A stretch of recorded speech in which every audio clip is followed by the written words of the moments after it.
जय हिंद, नमस्कार, good morning सबको। हम लोग पढ़ रहे हैं, आज ये चौथा पार्ट होगा बायोडाइवर्सिटी और इकोलॉजिकल सिस्टम, यानी जैव विविधता और पारिस्थितिक तंत्र। ये चौथा वीडियो होगा आज का। बहुत इंपॉर्टेंट चीज चर्चा कर रहे हैं और इसी तरह के प्रश्न आपको पूछे जाएंगे। ये सभी प्रश्न पूछे गए हैं और इसको विस्तार से हम लोग चर्चा करते जा रहे हैं। चलिए हम लोग देखते हैं कि बहुत इंपॉर्टेंट क्वेश्चन है, वनों के महत्व का कारण क्या है। ठीक है, यानी किस कारण से महत्वपूर्ण है वन। ऑप्शन देखिए यहाँ, ग्रीन गोल्ड या फिर ग्रीन आइसलैंड या ग्रीन हाउस या फिर ग्रीन सिल्वर। तो यहाँ पर इसका आंसर जो होगा, यानी वनों के महत्व के कारण है ग्रीन गोल्ड। ठीक है, यहाँ पर इसको देखिए कि वनों को ग्रीन गोल्ड यानी हरा सोना कहा जाता है। क्या कहा जाता है? वनों को हरा सोना कहा जाता है। वनों से महत्वपूर्ण उत्पाद जैसे बांस, गन्ना, अनेक प्रकार के घास, तेल, औषधि, लाख, वसा, गोंद इत्यादि प्राप्त होते हैं। ठीक है, वनों के महत्व को निम्न बिंदुओं से हम लोग देख सकते हैं।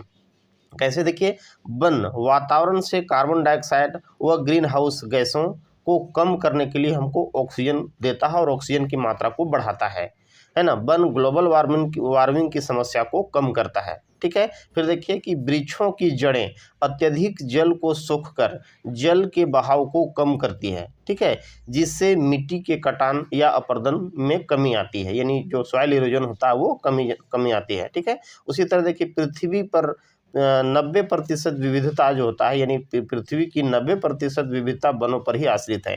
इसको और हम सुंदर ढंग से समझ सकते हैं, जो बहुत ही हेल्पफुल होगा आपको, हमेशा हमेशा के लिए याद हो जाएगा। सबसे पहले आप ये जानिए कि जंगल है, वन को फॉरेस्ट कहते हैं। तो फॉरेस्ट पहले लिखिए FOREST। देखिए एक एक वर्ड का कितना इंपॉर्टेंट है, इतना आसान है ना, और इतना अच्छा से याद हो जाएगा आपको, हमेशा हमेशा आप इसको भूल नहीं पाएंगे। देखिए कहता है कि F फॉर फूड यानी फूड मटेरियल जितना भी है, चाहे हम जो भी चीज़ खाते हैं कहीं न कहीं वो वन का ही उत्पाद हो। ठीक है, या चाहे चावल हो, गेहूं हो, साग सब्जी, जितने भी फ्रूट्स हैं, ये सभी न सभी कहाँ, ये सभी वनों के ही उत्पाद हैं। इसलिए F फॉर फूड। ठीक है, O फॉर ऑक्सीजन। जैसा कि अभी हम लोग देखें कि ऑक्सीजन हमको देता है ना, कौन देता है ऑक्सीजन? जंगल ही देता है। पेड़ पौधे, हरे पौधे ही हमको प्रकाश संश्लेषण की क्रिया द्वारा भोजन बनाते हैं। तो उसमें हमको क्या होता है कि हम कार्बन डाइऑक्साइड छोड़ते हैं तो हमको ऑक्सीजन देता है। तो F फॉर ऑक्सीजन हो गया। देखिए ये बहुत जरूरी है हमारे लिए, हमारे जीवन के लिए ऑक्सीजन बहुत जरूरी है।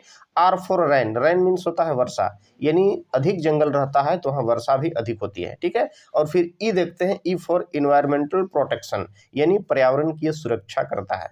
ठीक है, इन्वायरमेंट को, पर्यावरण को सुरक्षा करता है। और उसी तरह S फॉर सॉइल इरोजन, यानी मिट्टी का जो है कटाव, यानी मृदा अपरदन को रोकता है। ये कौन रखता है? जंगल। यानी जंगल ज़्यादा रहेंगे, पेड़ पौधे ज़्यादा रहेंगे तो मिट्टी का कटाव कम होगा, मृदा अपरदन कम होगा। और T फॉर टिम्बर है ना, टिम्बर यानी वुड यानी लकड़ी होता है, जो हमको विभिन्न प्रकार के फर्नीचर बनाने में हमारे लिए उपयोगी है। तो आप समझ गए होंगे कि जंगल कितना महत्वपूर्ण है। इस तरह से इसका फुल फॉर्म सिर्फ याद रख लीजिए तो हमेशा हमेशा के लिए याद रहेगा, और आपको याद माने इसके महत्व को आप समझ गए कि क्या कितना जरूरी है हमारे लिए जंगल। ठीक है, चलिए अच्छा लग रहा है तो जरूर शेयर कर लीजिए। पहले आगे देखिए, तो पहले अगला क्वेश्चन कहता है कि कौन जीवीय कारक नहीं है, यानी कौन सा जो होता है यहाँ बायोटिक फैक्टर, यानी जीवीय कारक नहीं है। ठीक है, पेड़ पौधे, जंतु, सूक्ष्म जीव और चट्टान। तो आसान प्रश्न है ये। यहाँ पर क्या होगा? देखिए पेड़ पौधे तो मेरा जैवीय कारक है, जंतु भी हैं, सूक्ष्म जीव है, यानी चट्टान होगा इसका आंसर। डी सही आंसर है, यानी चट्टान जैवीय कारक नहीं है ना। समस्त जीव जंतु व पौधे जीव मंडल में जैविक घटक के रूप में ही पाए जाते हैं। अजैविक घटकों के अंतर्गत भौतिक वातावरण जैसे होता है कि ताप, प्रकाश, वायु, चट्टान, मिट्टी, विभिन्न प्रकार की गैसें, खनिज आदि, इसको हम लोग क्या बोलेंगे? अजैविक कारक बोलेंगे। ठीक है, अगला प्रश्न देखिए, निम्न में कौन सा पर्यावरण अध्ययन का घटक नहीं है, यानी पर्यावरण अध्ययन का घटक इसमें से कौन नहीं है? मानव, वायुमंडल, जलमंडल, सौरमंडल। तो यहाँ इसका आंसर होगा सौरमंडल, है ना। यानी सौरमंडल पर्यावरण अध्ययन का घटक यहाँ नहीं है। सौरमंडल के अंतर्गत आकाशगंगा, ग्रह, उपग्रह, तारे यानी जितना भी सैटेलाइट हैं, प्लेनेट हैं, है ना, स्टार्स हैं, ये सभी या जो भी सौरमंडल में आकाशीय जितना भी पिंड है, ये सभी आदि को हम लोग क्या करते हैं, अध्ययन करते हैं। किसमें? सौरमंडल में उसका अध्ययन किया जाता है। मानव, वायुमंडल, जलमंडल पर्यावरण के अंतर्गत आते हैं, इसलिए इसमें पर्यावरण में इसको हम लोग अध्ययन करते हैं। अगला देखिए, कहता है कि पर्यावरण अपघटन के कारण उत्पन्न होने वाली परिणामी खतरे कौन है, यानी इसमें से कौन है जो शामिल है, जो परिणामी खतरे हैं किसके लिए? पर्यावरण अपघटन के कारण उत्पन्न होने वाला। तो देखिए, भूस्खलन, लैंडस्लाइडिंग, फिर बाढ़ या सूखा, ठीक है, फिर वनों में अग्नि की दुर्घटना यानी जंगल की आग, आप समझ सकते हैं, और उपरोक्त में से सभी। तो यहाँ इसका आंसर आसान है, उपरोक्त में से सभी होगा, यानी ये सभी इसका आंसर होगा। यानी पर्यावरण अपघटन के कारण उत्पन्न होने वाले परिणामी खतरे में भूस्खलन, बाढ़ व सूखा, वनों में अग्नि दुर्घटनाएं आदि शामिल हैं।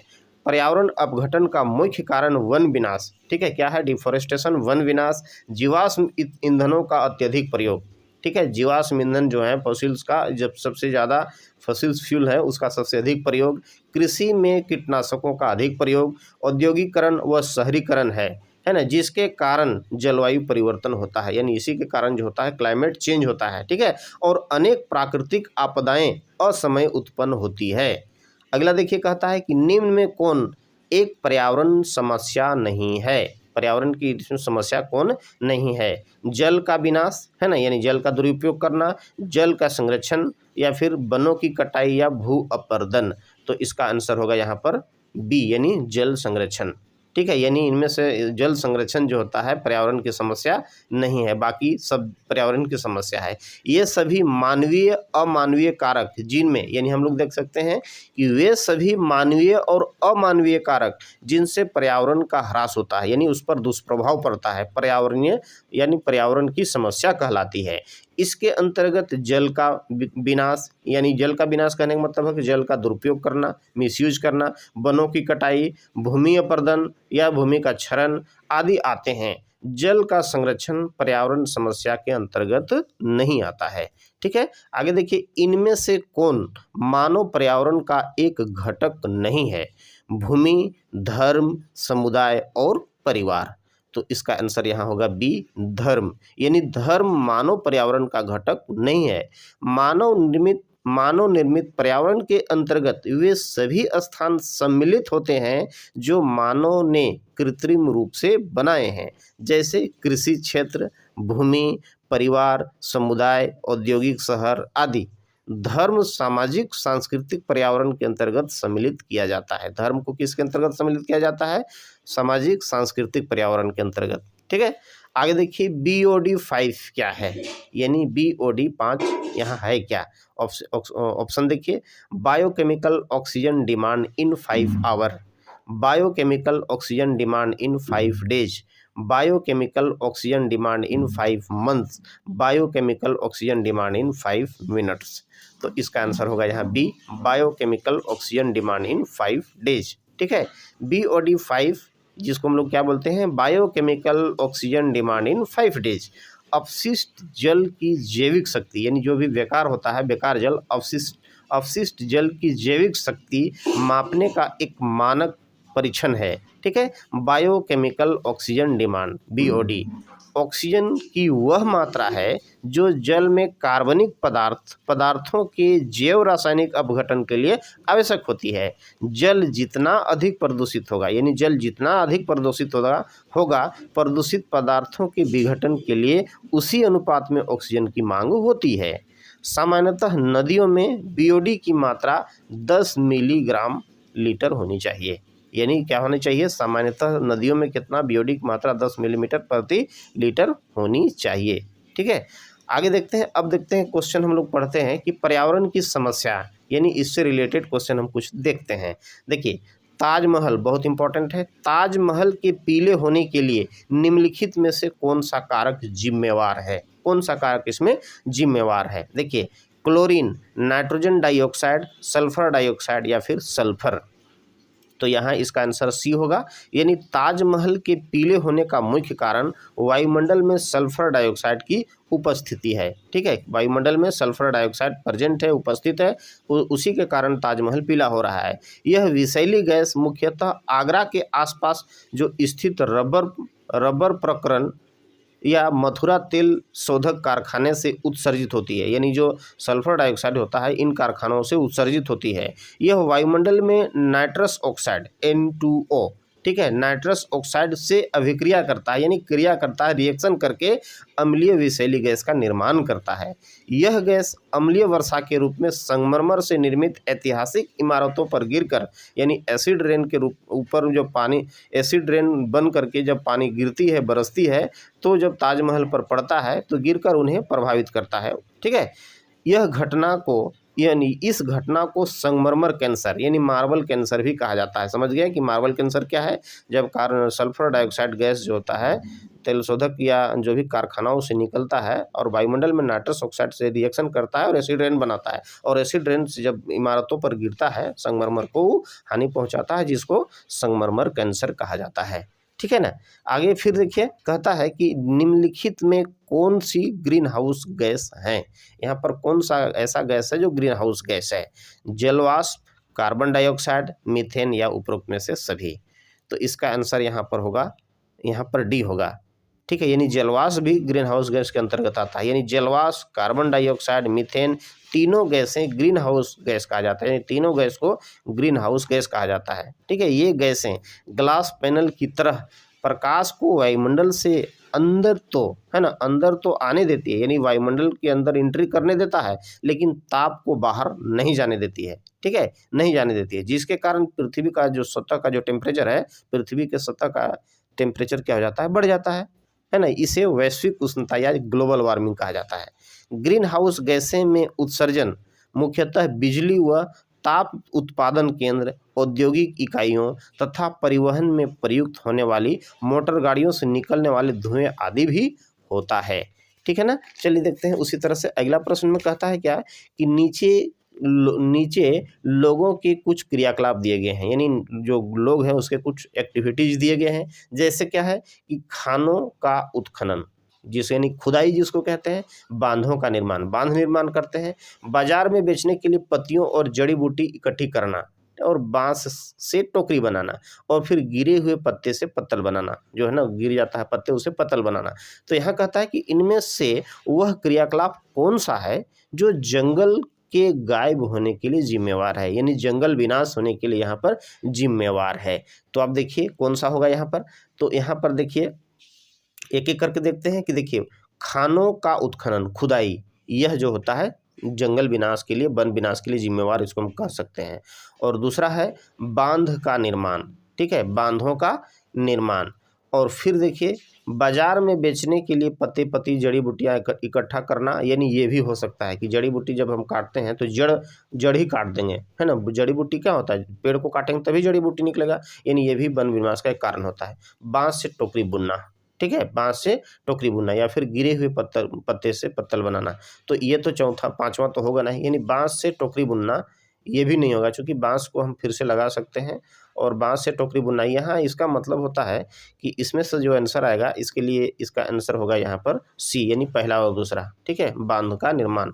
यहाँ पर देखिए खानों का उत्खनन यानी खुदाई, बांधों का निर्माण जंगलों के गायब होने के लिए प्रमुख रूप से जिम्मेवार है, क्योंकि जंगलों को साफ करने और वृक्षों की कटाई करके ही इन क्रियाकलापों को वास्तविक रूप दिया जाता है। ठीक है, अगला देखिए कहता है कि सभी बड़े शहर सड़कों पर भारी संख्या में वाहनों के कारण पर्यावरण प्रदूषण की समस्या का सामना कर रहा है। यानी जो भी बड़े बड़े शहर हैं वहाँ ज़्यादा मात्रा में वाहन चल रहे हैं, गाड़ी चल रहे हैं, जिससे जो धुआं निकलता है जो पर्यावरण प्रदूषण की समस्या ला रहा है ना। पर्यावरण संरक्षण के लिए शहर के लोग व्यक्तिगत रूप से खाली स्थान दिया हुआ है के माध्यम से अपना सहयोग दे सकते हैं, यानी पर्यावरण प्रदूषण को रोकने में सहयोग दे सकते हैं। वैसा कौन कौन सा होगा?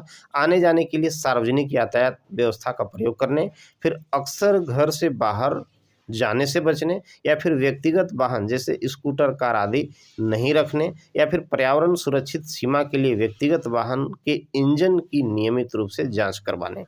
तो देखिए यहाँ पर सबसे बेहतर आंसर इसका ए होगा, यानी आने जाने के लिए सार्वजनिक यातायात का व्यवस्था करेंगे तो ठीक होगा, लेकिन सब स्टैंडर्ड दिखाने के लिए अकेले भी जाएगा तो अपना कार लेके जाएगा। जैसे एक गाड़ी रहेगा सार्वजनिक वाहन, तो एक गाड़ी में, एक वाहन में 50 आदमी जा सकते हैं, ठीक है, 50 वहाँ जा सकते हैं। लेकिन यदि वही आदमी अलग अलग लेके जाएगा तो 15 गाड़ी, 10 गाड़ी या अपना अपना गाड़ी लेके जाएगा तो जितना ज़्यादा वाहन चलेगा उतना ज़्यादा प्रदूषित होगा। ये इसका सटीक आंसर होना चाहिए। यानी बड़े शहरों में सड़कों पर बड़ी संख्या में वाहनों के कारण प्रदूषण की समस्या बढ़ते जा रही है। ऐसी स्थिति में पर्यावरण संरक्षण के लिए शहर के लोग व्यक्तिगत रूप से आने जाने के लिए सार्वजनिक यातायात का व्यवस्था का प्रयोग कर सकते हैं, जिससे सड़कों पर वाहनों की संख्या कम होगी और प्रदूषण का स्तर भी घटेगा या कंट्रोल में रहेगा। ठीक है, अगला देखिए, दुर्गा एक गांव में रहती है। दुर्गा क्या है? एक लड़की है जो एक गांव में रहती है और लकड़ी या गोबर के उपले का ईंधन के रूप में प्रयोग करते हुए चूल्हे पर खाना पकाती है। पिछले 3 महीने में उसे तेज खांसी आ जाती है। तो इसका क्या कारण हो सकता है? देखिए, सोचिए, आंसर दीजिए। देखिए, कहता उसकी झोपड़ी के अंदर और बाहर प्रदूषण तथा वृद्धावस्था, ये तो नहीं होगा। दूसरा कहता है ईंधन के जलने से उत्पादित कार्बन मोनोऑक्साइड गैस जो उसके श्वसन नली में जमा हो गई होगी, शायद इसका आंसर हो सकता है। आगे देखिए, जलते हुए ईंधन से उत्पादित काला धुआं जो उसके श्वसन नली में जमा हो गया होगा। और डी में है जलते हुए ईंधन के धुएं से उसे एलर्जी हो गई होगी। तो इसका आंसर यहाँ पर जो होगा बी होगा। यानी दुर्गा द्वारा निरंतर तेज खांसी के कारण लकड़ी व गोबर के जो उपले जो हैं, गोईठा हैं, से इनका उपयोग ईंधन के रूप में करना, कार्बन मोनोऑक्साइड का श्वास नली में जमा होना है। ठीक है, कार्बन मोनोऑक्साइड के उत्सर्जन जीवाश्म ईंधन जैसे लकड़ी, यानी कार्बन मोनोऑक्साइड जो होता है कहाँ से उत्सर्जित होता है? जीवाश्म ईंधन जिसे, जैसे आप देख सकते हैं, लकड़ी के जलने से, गोबर के उपले को जलाने से होता है। यह एक रंगहीन एवं गंधहीन गैस है, यानी इसका कोई रंग नहीं होता है और नहीं कोई गंध होता है, जो कार्बन डाइऑक्साइड से भी अधिक हानिकारक होती है। ठीक है, कार्बन डाइऑक्साइड से भी अधिक खतरनाक होती है। यह वायु के साथ शरीर के अंदर, यानी वायु के साथ यह मिल करके, कार्बन डाइऑक्साइड जो होता है ऑक्सीजन के साथ मिल करके और शरीर के अंदर प्रवेश करता है श्वास नली के माध्यम से। ठीक है, और वह श्वास नली में जमा हो जाती है, यानी जम जाती है, और शरीर को ऑक्सीजन पहुंचाने वाली जो होता है ब्लड, जो लाल रक्त कोशिकाएं होती हैं, उसको ये प्रभावित करता है। ठीक है, आगे देखिए, कहता है कि जलवायु परिवर्तन एक्शन प्लान जारी करने वाले भारत का प्रथम राज्य कौन है? इंपॉर्टेंट क्वेश्चन है। यानी भारत जलवायु परिवर्तन एक्शन प्लान जारी करने वाला भारत का पहला राज्य यहाँ क्या है? उत्तराखंड, हरियाणा, दिल्ली या फिर केरल? तो इसका आंसर होगा यहाँ सी, केरल।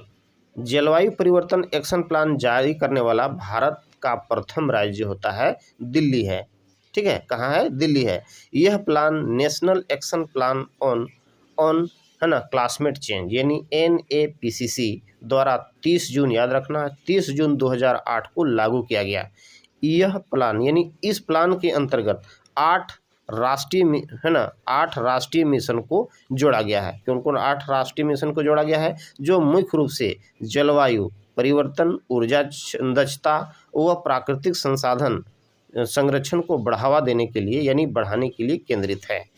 ठीक है, जलवायु एक्शन प्लान को भारत 11वीं व 12वीं पंचवर्षीय योजना में शामिल किया। याद रखना, इंपॉर्टेंट क्वेश्चन है। यानी यहाँ पर जलवायु एक्शन प्लान को भारत 11वीं एवं 12वीं पंचवर्षीय योजनाओं में भी इसको शामिल किया। आगे देखिए, ओजोन के संबंध में सही कथन को चयन करना है। ठीक है, यानी हमारे वायुमंडल में ओजोन का प्रतिशत होता है 7.8 है। ठीक है, फिर देखिए, क्षोभ मंडल में उपस्थित ओजोन उत्तम ओजोन है। और सी में है ओजोन परावैंगनी किरणों का अवशोषण कर, यानी अवशोषित कर ऑक्सीजन निर्मित करती है। और डी में है ओजोन समताप मंडल में क्लोरोफ्लोरोकार्बन की मात्रा में वृद्धि करता है। तो इसका आंसर यहाँ पर होगा सी। ठीक है, यानी ओजोन परत परावैंगनी किरणों को अवशोषित कर देता है। ठीक है, और कार्बन क्या करता है? ऑक्सीजन गैस निर्मित करता है। ओजोन वायुमंडल समताप में पाई जाने वाली परत है। कहाँ पर पाई जाती है? समताप मंडल की परत में पाई जाती है, जो सूर्य की हानिकारक अल्ट्रावायलेट किरणें, यानी अल्ट्रावायलेट रेज जो है, परावैंगनी किरणों को ये एब्जॉर्ब करता है, अवशोषित कर पृथ्वी तक पहुंचने से रोकती है। यह ऑक्सीजन का ही एक अपरूप है। ठीक है, किसका है? ऑक्सीजन का ही एक अपरूप है। ऑक्सीजन देखिए अकेले रहेगा O, तो इसको हम लोग तत्व के रूप में कहेंगे, और ये O2 यानी गैस के फॉर्म में मॉलिक्यूल को फॉर्म पाया जाता है, इसलिए O2 ये गैस हो गया, और वही O3 हो जाएगा तो ओजोन कहेंगे। ओजोन को पर्यावरण की छतरी भी कहा जाता है, यानी अम्ब्रेला ऑफ अर्थ भी हम कह सकते हैं ना। ओजोन परत जो होता है ना, पृथ्वी की छतरी यानी पर्यावरण का छतरी कह सकते हैं।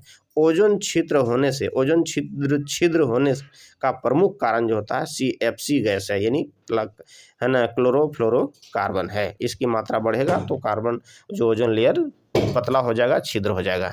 आगे देखिए कहता है कि वनोन्मूलन यानी वन विनाश के फलस्वरूप निम्नलिखित में से किस वायुमंडलीय गैस संगठन के स्तर में वृद्धि होती है?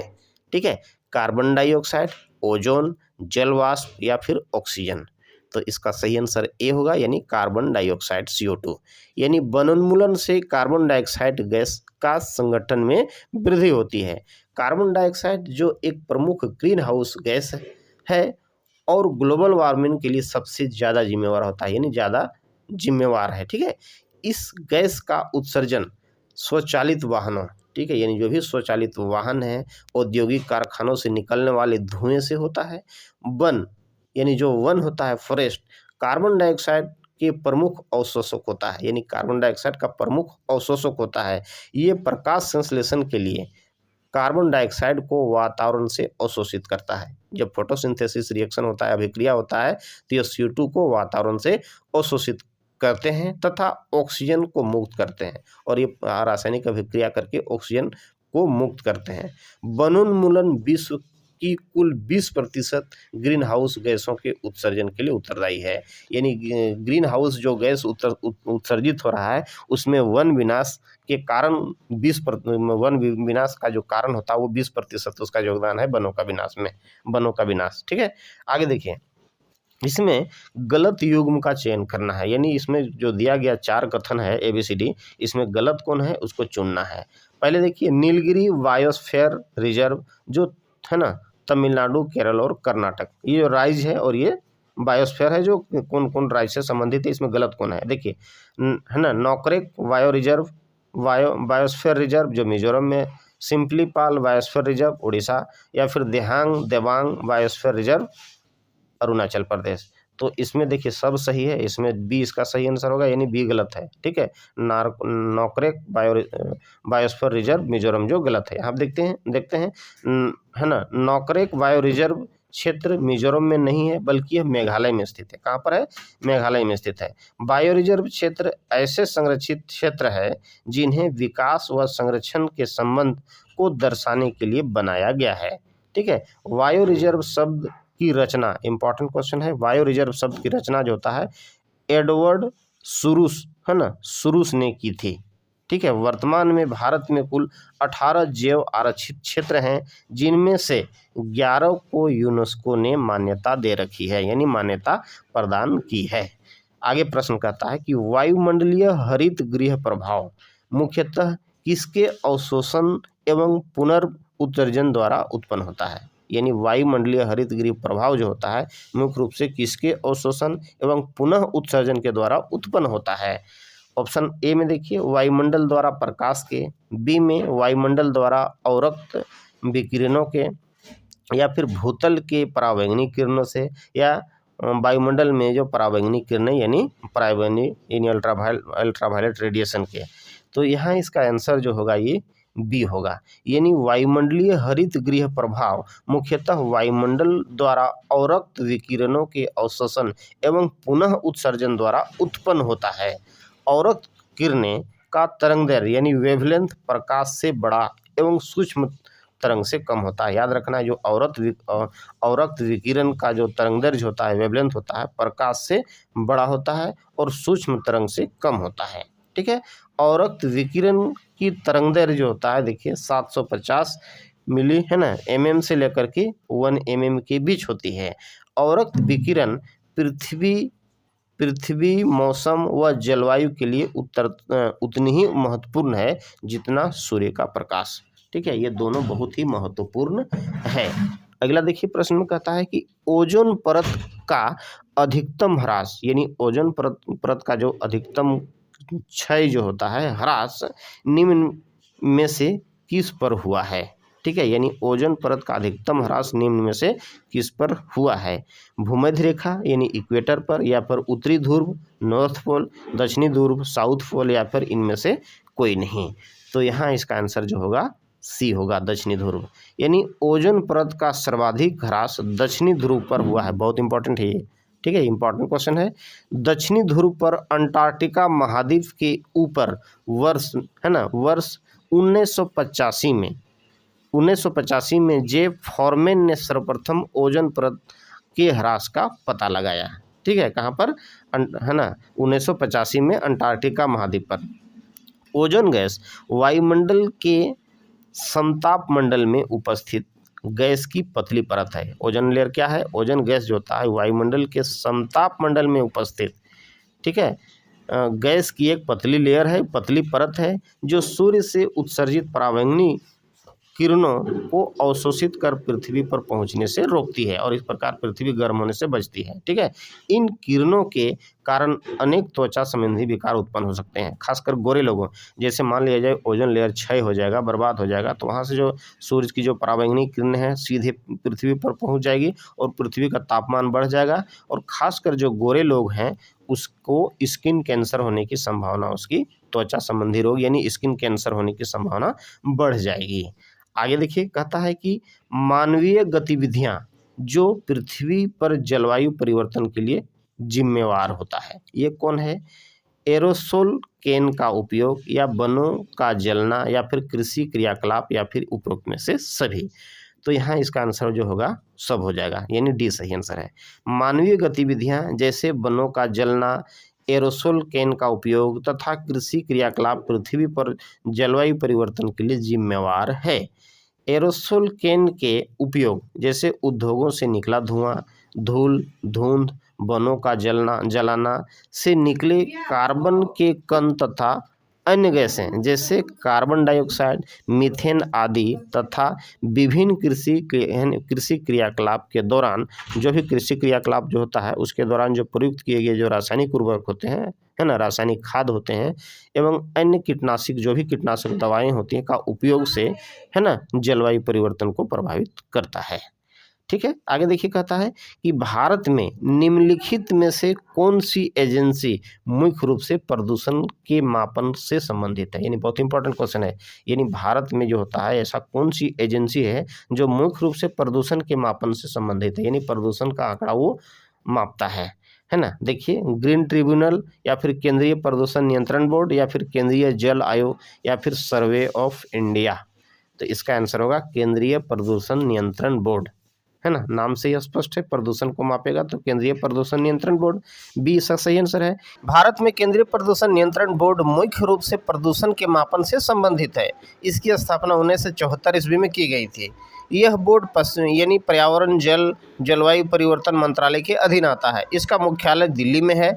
इस बोर्ड का मुख्य कार्य जो होता है जल एवं वायु की गुणवत्ता में सुधार करना, जल एवं वायु प्रदूषण से संबंधित मामलों की रोकथाम एवं उस पर नियंत्रण रखना। ठीक है, नदियों, कुओं की पानी की स्वच्छता स्तर को भी बनाए रखना, यानी उसको बढ़ावा देना, यानी स्वच्छता को बढ़ाए रखना इसका मुख्य कार्य है। आगे देखिए, आर्सेनिक के द्वारा जल प्रदूषण सर्वाधिक है, यानी किस राज्य में सबसे ज़्यादा आर्सेनिक के द्वारा जल प्रदूषित है। यूपी यानी उत्तर प्रदेश, मध्य प्रदेश, बिहार, या फिर पश्चिम बंगाल। तो इसका आंसर यहाँ डी होगा, यानी पश्चिम बंगाल। आर्सेनिक द्वारा सर्वाधिक जल प्रदूषण जो होता है पश्चिम बंगाल में है। यानी आर्सेनिक मिट्टी, समुद्र तथा मानव शरीर में पाए जाने वाला एक तत्व होता है। पीने के पानी में आर्सेनिक की अधिकतम सांद्रता कितना होनी चाहिए, 50 माइक्रोग्राम पर लीटर होती है। ठीक है, यानी इससे अधिक मात्रा में यदि जल पाया जाता है तो समझा जाता है वह प्रदूषित जल है, या वह जल के प्रदूषण का मुख्य कारण है। भारत में गंगा ब्रह्मपुत्र के मैदानी क्षेत्र जैसे पश्चिम बंगाल, बिहार, उत्तर प्रदेश, छत्तीसगढ़, झारखंड, असम, त्रिपुरा, अरुणाचल प्रदेश आर्सेनिक प्रदूषण वाले अत्यधिक ग्रस्त जिले स्टेट है, राज्य है ना। पश्चिम बंगाल के 4 जिलों में आर्सेनिक की मात्रा भूमिगत जल में मानक स्तर से अधिक पाई गई है। आर्सेनिक युक्त पानी से त्वचा व फेफड़े में कैंसर जैसे गंभीर रोग उत्पन्न होता है ना। इसके अतिरिक्त आर्सेनिक की अधिकता के कारण ब्लैक फुट नामक एक बीमारी है जो उसी का कारण होता है। आगे देखिए, पेड़ों की कटाई घटाती है, यानी पेड़ों की कटाई घटाती है। किसको घटाती है? वर्षा को, मृदा अपरदन को, भूस्खलन लैंडस्लाइडिंग को, या फिर ये सभी। तो यहाँ पर इसका आंसर होगा ए, यानी वर्षा। पेड़ों की कटाई अथवा पेड़ों का उन्मूलन वर्षा की कमी को, यानी वर्षा की मात्रा को घटाता है, जिससे सूखा पड़ने की संभावना बढ़ जाती है। इसके अतिरिक्त पेड़ों की कटाई से पर्यावरण एवं मानव जीवन में नकारात्मक प्रभाव पड़ता है। पेड़ों की कटाई से मृदा अपरदन तथा भूस्खलन की अधिकता पाई जाती है, यानी वो बढ़ता है, यानी यहाँ वर्षा की मात्रा कमी होती है, बाकी लैंडस्लाइडिंग बढ़ जाता है और सॉइल इरोजन बढ़ जाता है। अगला प्रश्न देखिए, निम्नलिखित पराबैंगनी किरणों में से कौन सबसे अधिक हानिकारक होती है, यानी खतरनाक होती है? UVA, UVB, UVC या इनमें से कोई नहीं? तो इसका आंसर होगा सी, यानी UVC। सूर्य से निकलने वाली हानिकारक पराबैंगनी किरणों को उनके तरंगदैर्घ्य के आधार पर, यानी उसके वेवलेंथ के आधार पर 3 वर्गों में बांटा गया है, UVA, UVB, UVC, है ना। इन किरणों में सर्वाधिक हानिकारक जो होता है UV, यानी अल्ट्रावायलेट सी किरणें हैं। ये किरणें पृथ्वी के धरातल पर नहीं पहुंच पाती है, क्योंकि समताप मंडल में उपस्थित ओजोन परत में इसका अवशोषण कर लिया जाता है। ठीक है, आगे देखते हैं। 100 प्रश्न कहता है, निम्नलिखित में कौन सा एक जल प्रदूषक नहीं है? उर्वरक, एरोसोल, पारा लवण या फिर पिंडकनाशी? तो इसका आंसर होगा बी, एरोसोल। एरोसोल, पारा यानी उर्वरक, पारा, पिंडकनाशी जल प्रदूषक होते हैं, है ना, जबकि एरोसोल जल प्रदूषक नहीं है। सूक्ष्म ठोस कणों या अन्य तरल गैस में कोलाइड की मात्रा को एरोसोल कहा जाता है। किसको कहा जाता है? सूक्ष्म ठोस कणों या फिर अन्य तरल गैस में जो कोलाइड की मात्रा होती है उसी को एरोसोल कहा जाता है। धुंध, धूल, वायुमंडलीय प्रदूषक तथा धुआं एरोसोल के मुख्य उदाहरण हैं। चलिए दोस्तों, वीडियो अच्छा लगा और आपको लग रहा है कि ऐसा वीडियो हमको देखना चाहिए, तो अब तक यदि सब्सक्राइब नहीं किया ज़रूर सब्सक्राइब करिए और शेयर करिए दोस्तों के साथ। ठीक है, ओके, बाय।